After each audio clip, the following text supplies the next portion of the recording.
Good morning students.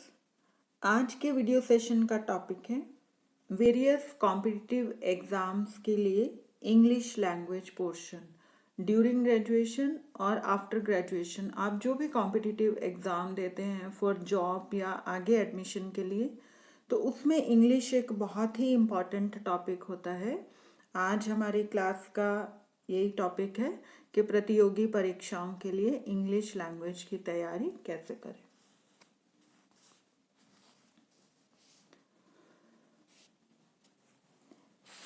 कोई भी competition है जैसे RBI, banking, UPSC, SSC, LIC, combined defence services, tourist management test, CLAT, inspector of income tax, railway and other organisations, ये संस्थाएं जो भी कंपटीशन ऑर्गेनाइज करती हैं, इनमें अगर सक्सेस के लिए 4 पोर्शंस के साथ, जिनमें मैथ्स, जीके, रीजनिंग, कंप्यूटर, ये तो इम्पॉर्टेंट है ही।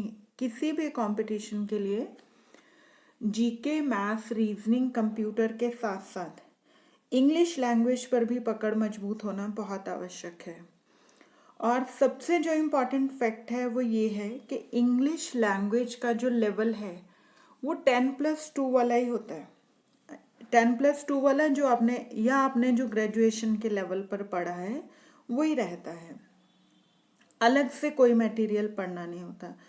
लेकिन ये बहुत ज़रूरी है कि इसके जितने भी बेसिक कॉन्सेप्ट्स हैं वो क्लियर होने चाहिए, जैसे noun, pronoun, verb, adjective, adverb, preposition, conjunction, time and tense, जो इंग्लिश ग्रामर की बैकबोन है, इनके ऊपर पकड़ बहुत ज़रूरी है। और इसके साथ ही जो बहुत बेसिक बात होती है वो है सब्जेक्ट वर्ब एग्रीमेंट। इस टॉपिक पे आपका पूरा पकड़ होना चाहिए। सब्जेक्ट वर्ब एग्रीमेंट होता है कि अगर सब्जेक्ट सिंगुलर है तो वर्ब भी सिंगुलर होना चाहिए, और सब्जेक्ट प्लूरल है तो वर्ब भी प्लूरल ही होना चाहिए। जैसे अगर एक वचन में हम लिख रहे हैं शी, तो हम लिखेंगे शी राइट्स अ लेटर, और अगर प्लूरल है हमारा सब्जेक्ट दे तो हम कहेंगे दे रीड अ ड्रामा। मतलब जो वर्ब है वो अकॉर्डिंग टू सब्जेक्ट लगनी चाहिए। नाउन, प्रोनाउन, ये बेसिक कॉन्सेप्ट और इतना बेसिक पकड़ होना बहुत ज़्यादा ज़रूरी है इंग्लिश के लिए। इंग्लिश उसके लिए ये जो बेसिक ग्रामर कॉन्सेप्ट्स होते हैं इनको आप Wren and Martin, JPH, Lucent grammar, इनमें बहुत अच्छा दिया हुआ है। यहाँ से पढ़ के आप ग्रामर बुक्स में से पढ़ के प्रैक्टिस एक्सरसाइज को सॉल्व करना चाहिए। अगर कॉम्पिटिटिव एग्जाम्स की बात करें, वहाँ पे क्वेश्चन पेपर इंग्लिश का कैसे होता है।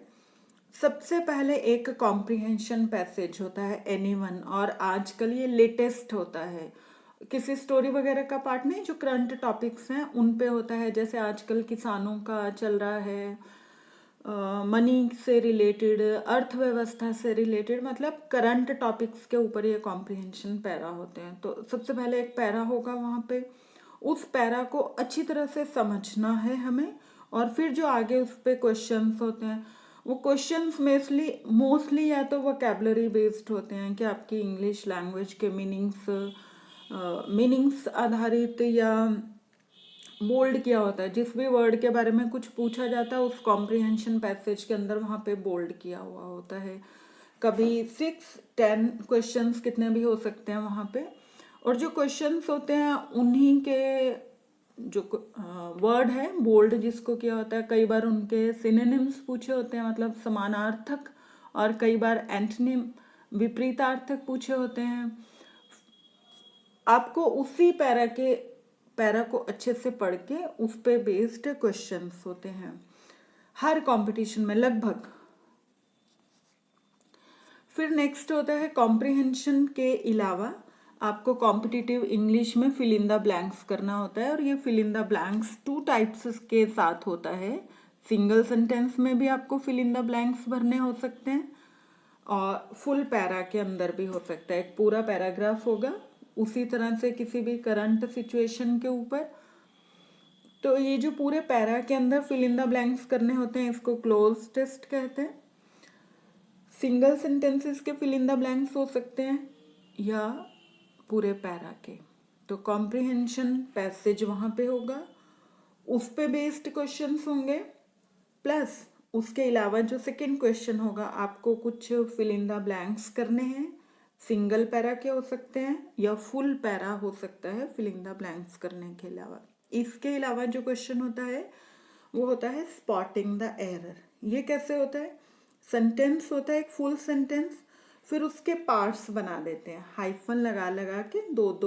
दो वर्ड हो सकते हैं, 3 वर्ड हो सकते हैं, ABCD में पार्ट्स में डिवाइड हो जाता है एक सेंटेंस। फिर पूछा जाता है कि कौन से पार्ट में एरर है, मतलब आपको एरर स्पॉट करनी होती है। A में है, B में है, C में है, किसी भी तरह का एरर हो सकता है, आर्टिकल का एरर हो सकता है, ग्रामेटिकली मोस्टली होता है ये कि ग्रामर पोर्शन में से आपको देखना होता है कि दी लगाना है, AN लगाना है, किस तरह से।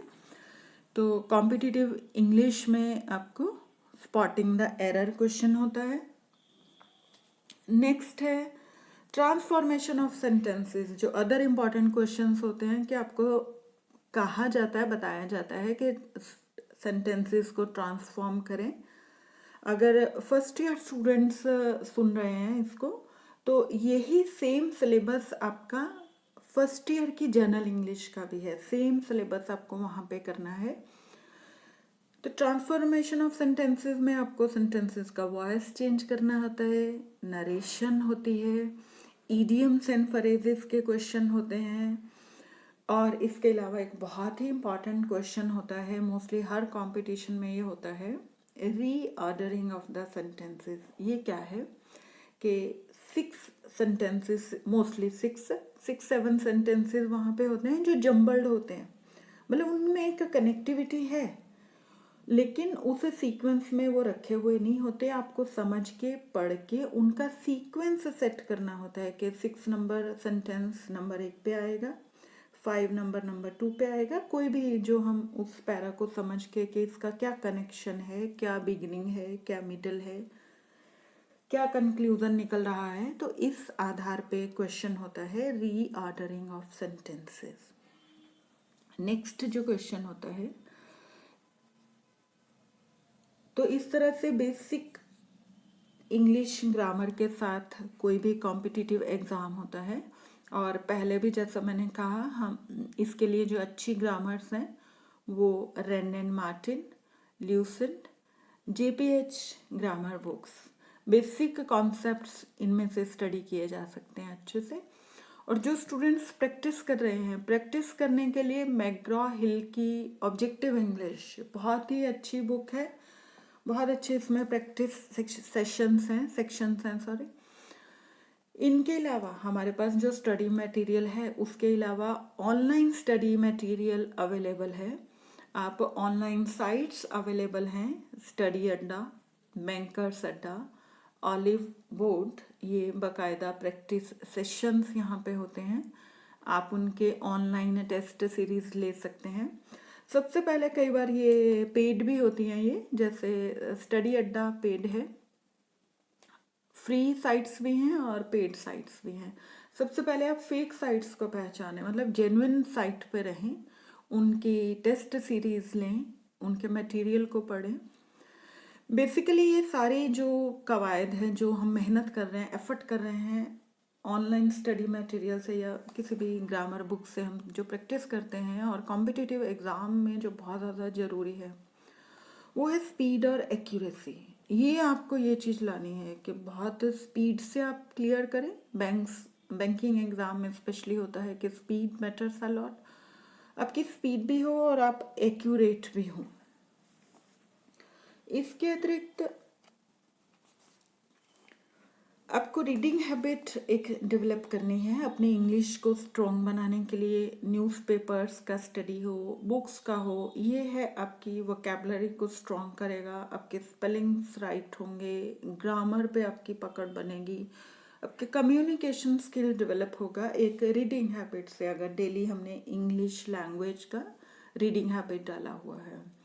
फिर इनको पढ़ने से जो सेकंड आरएएस के एग्ज़ाम में, आईएएस के मेन एग्ज़ाम में आपको डिस्क्रिप्टिव पोर्शन भी करना होता है, जहाँ पे आपको एसे, लेटर, एप्लीकेशन, रिपोर्ट ये भी लिखना होता है। तो इन सब के लिए आपको प्रैक्टिस करना पड़ेगा।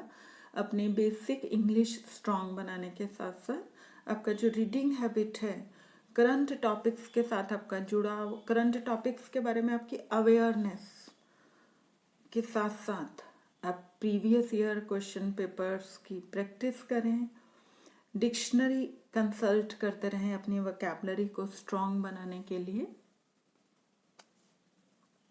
साथ ही सप्लीमेंटल वीडियोस देखते रहें, रेलेवेंट एजुकेशनल वीडियोस देखते रहें, ताकि आप जो स्टडी कर रहे हैं, आप जो प्रैक्टिस कर रहे हैं, ये स्ट्रांग हो जाए।